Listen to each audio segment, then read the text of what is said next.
దేశం సదుద్దేశం పవిత్ర మాసమైన రంజాన్ మాసం మొత్తం కూడా ఉపవాసం ఉంటూ 5 సార్లు నమాజ్ చేస్తూ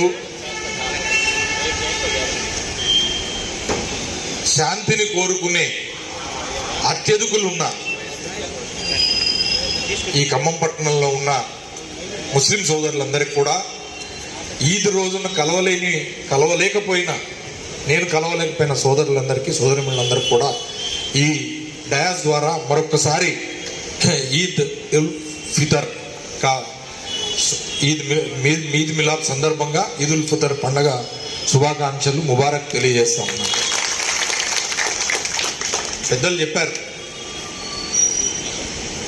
ఖమ్మం యొక్క గొప్పతనం ఏంటి, ఖమ్మం పట్టణం యొక్క గొప్పతనం ఏంటి, ఖమ్మం జిల్లా యొక్క గొప్పతనం ఏంటి, చాలా గొప్పగా వివరించారు. చాలా మంది పెద్దలు ఇక్కడ ఖమ్మం శాసనసభ్యులుగా పనిచేశారు. నేను ఎప్పుడైనా ఏదైనా సంకట పరిస్థితి ఎదుర్కొన్నప్పుడు ఒకసారి నేను వెనక్కి తిరిగి చూసేది ఎవరినయ్యా అంటే నాకన్నా ముందు బ్రహ్మాండంగా పనిచేసిన ఖమ్మం శాసనసభ్యులను గుర్తు చేసుకుంటాను.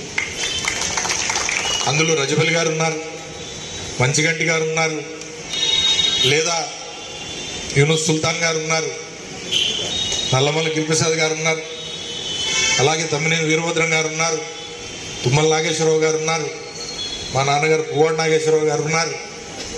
ఇంతమంది పెద్దలందరూ కూడా ఖమ్మం శాసనసభ సభ్యులుగా పనిచేసినప్పుడు ఎన్నడూ కూడా ఈ ఖమ్మం యొక్క ఔన్నత్యాన్ని కాపాడటానికి ప్రయత్నం చేశారు తప్పితే ఎప్పుడు కూడా ఖరాబ్ చేయడానికి ఎప్పుడు ప్రయత్నం చేయలే. ఆ యొక్క బాధ్యత నా భుజస్కంధాల మీద ఉందని నేను ఎప్పుడు పరిపూర్ణంగా భావించి ముందుకెళ్ళా గత 10 సంవత్సరాలు.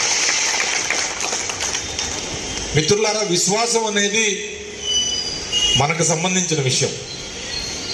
ఆ విశ్వాసాన్ని గౌరవించాల్సింది ఎదుటి వ్యక్తి. గీతలో కూడా చెప్తారు పరమత సహనం చాలా అవసరం అని. పరమత సహనం అంటే ఏంటి? పరుల యొక్క మతాన్ని గౌరవించి సహనంతో మెలగటం అనేది అది హిందూ ధర్మంలో ఉంది, ఇస్లాం ధర్మంలో ఉంది, క్రైస్తవ ధర్మంలో కూడా ఉంది. నీ ధర్మాన్ని ఆచరించడం అనేది అది నీ యొక్క హక్కు. దాన్ని ఎవ్వరు కాదనజాలరు.